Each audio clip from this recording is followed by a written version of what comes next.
Oui, bonjour et merci. J'espère que vous m'entendrez bien pendant ces 4 minutes parce qu'il y a des gros problèmes de connexion. Monsieur le Président, chers collègues, à défaut de savoir quand se tiendront les prochaines élections régionales, nous avons déjà une certitude, nous terminons notre mandat en visio. C'est une drôle de fin de mandat et je regrette ce format quand on doit débattre d'un budget de 3,3 milliards d'euros avec un bilan de mandature. Ce qui est possible à l'Assemblée nationale ou au Conseil municipal de Troyes et de Strasbourg devrait l'être aussi pour notre Assemblée régionale. Le préavis de grève déposé vendredi dernier par l'intersyndicale expliquerait-il aussi ce choix de dernière minute? Sur le bloc budgétaire, votre budget est socialiste et pervers. Sous le prétexte fallacieux d'un desserrement des taux liés à la crise et à l'attitude dispendieuse des banques centrales, vous engagez la région dans le tourbillon de la dépense alimentée par la dette. Mais il n'y a jamais d'argent gratuit. Tout ce que vous empruntez aujourd'hui, nos concitoyens devront le rembourser dans des contextes peut-être plus défavorables qu'aujourd'hui.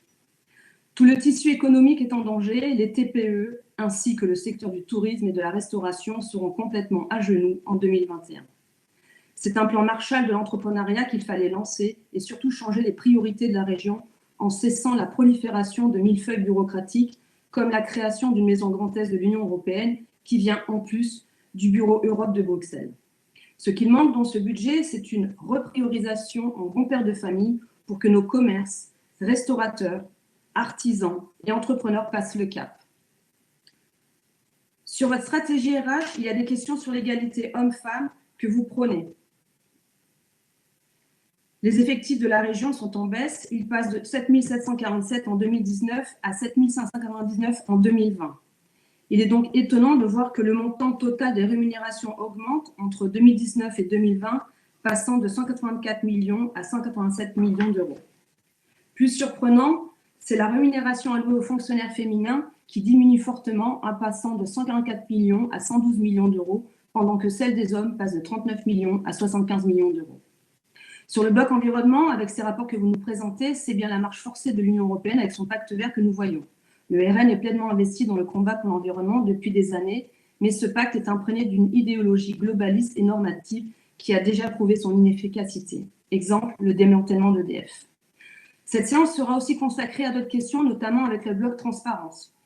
Il y a dans votre manière de gérer les affaires publiques certains accros à l'éthique avec un rapport de la transparence qui pose de nombreuses questions, ainsi qu'en témoigne le bilan d'activité de notre référent déontologue.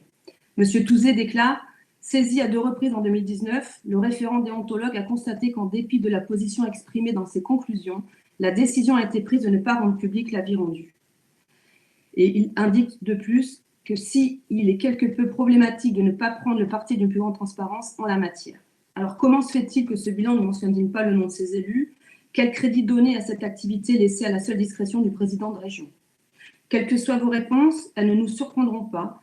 Vous nous avez trop habitués pendant ce mandat au mépris et aux simulations d'étonnement. Mais personne ici n'est dupe, ce code de déontologie n'a servi qu'à faire de la communication et la com, monsieur Rotner, c'est votre cam. Comme avec la création en fanfare d'une SEM dédiée à l'achat de tests PCR qui depuis a fait un flop, et aujourd'hui en faisant campagne avec la vaccination. Pour terminer, je note dans votre rapport qu'en juin, la région Grand Est a déposé plainte contre X pour le vol de plaques nominatives du lycée Colbert à Thionville.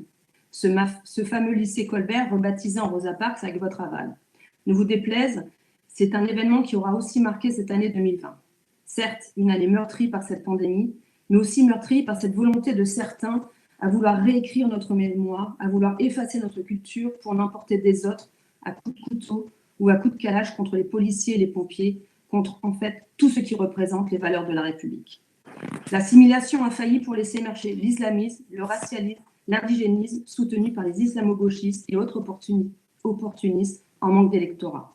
Ce jour, j'ai aussi une pensée pour les victimes de l'attentat terroriste du marché de Noël de Strasbourg en décembre 2018, mais aussi pour ceux qui défendent la liberté d'expression comme Mila ou Samuel Paty.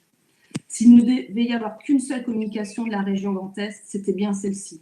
Mais il est vrai qu'il est plus facile d'afficher Sophie Pétronin sur les murs du Grand Est que Samuel Paty ou Mila. Je vous remercie.